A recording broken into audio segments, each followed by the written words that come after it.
Pernikahan mewah orang tua Runuma membuat Runuma mati sebelum bisa menikmati kehidupan yang lebih lama seperti sama Lola sama seperti anak-anak Indo lainnya.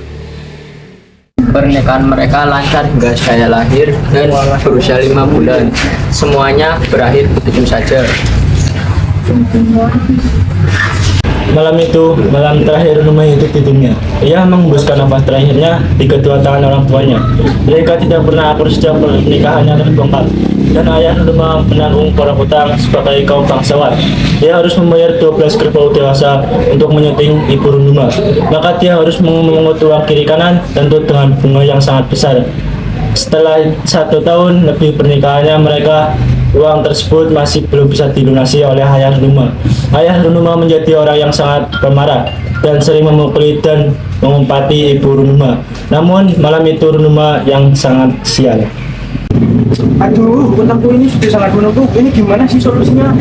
Sudah ratusan kali kamu komplain ke saya. Kamu juga belum bisa melunasi utang kamu.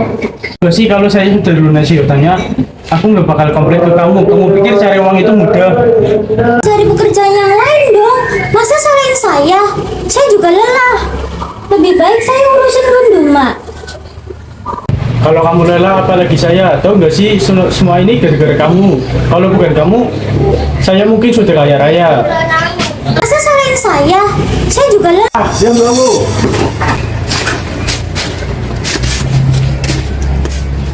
Saya merasa berat nafasku saat itu. Kau ingat semuanya? Saya tidak ingat semuanya, tapi saya ingat akan kejadian kematianku, walaupun agak samar. Jadi kematianmu hanya disaksikan Indo serta Ambemu. Tidak juga, saat buang matuamu membawa arwahku, aku masih sempat melihat Tante Mori menangis itu yang telah aku.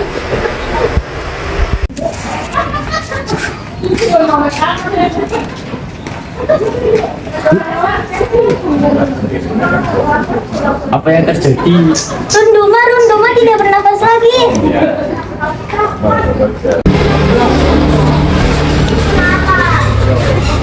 Kenapa ini bisa terjadi? Itu bukan salahku. Salahkan wanita itu. Katanya tidak bisa menjaga Runduma dengan baik. Jangan bohong, jawab dengan jujur. Kenapa anakmu Runduma bisa jadi seperti ini? Tidak, itu bukan salahku. Hei, jangan kabur.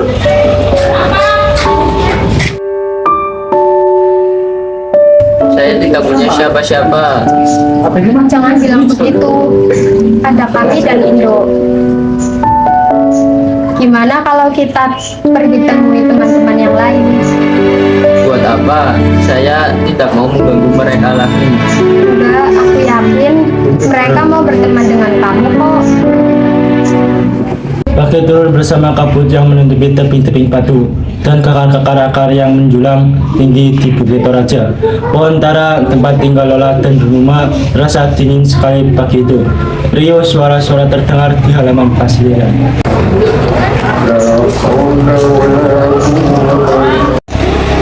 Selamat datang di Pasliran, ke. Ternyata pohon tara sebesar ini ya. Ini lebih menakjubkan dari foto-foto yang kulihat. Kau tahu siapa yang menjadi pemandu turis-turis itu? Sini. Itu yang pakai kacamata. Bukan. Pasti itu yang pakai batu. Iya, ini Ambe. Pada saat musim-musim wisata, ia menjadi pemandu wisata dan di setiap harinya ia menjadi seorang penggarap sawah. Oh, lihat, dia tahu banyak tentang Indo ya. Menurut kami, kita dari pohon tara ini dapat digunakan untuk mengganti air susu ibu untuk bayi yang sudah meninggal. Jadi untuk perempatan dari posisi layarnya dan juga letak lubangnya itu harus sesuai dengan cara keluarganya. Jadi harus dari tertinggi hingga ke terendah gitu. Mayat bayi dikumpulkan di sini, berarti ada banyak bayi yang dikumpulkan di sini. Saya sama sekali tidak mencium bau mayat di sini. Seperti itu. Jadi itu karena letak dari lubangnya itu bakal tertutup setelah 20 tahun nanti. Ia sudah bekerja sejak lajang. Pantas dia tahu banyak. Pada malam hari di halaman Pasliran, ayah Runduma membawa kantong berisi tulang-tulang Lola mendekati kedua turis tersebut.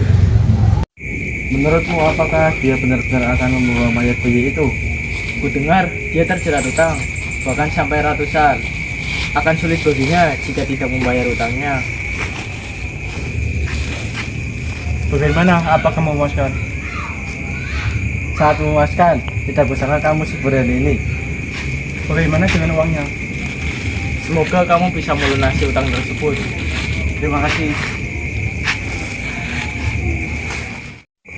Saya senang sekali bekerja sama dengan Anda.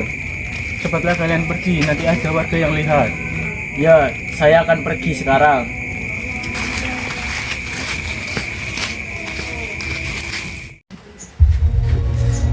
Di mana kau, Nola? Mengapa kau pergi? Masih banyak hal yang belum aku ceritakan kepadamu. Jangan tinggalkan aku sendiri lagi.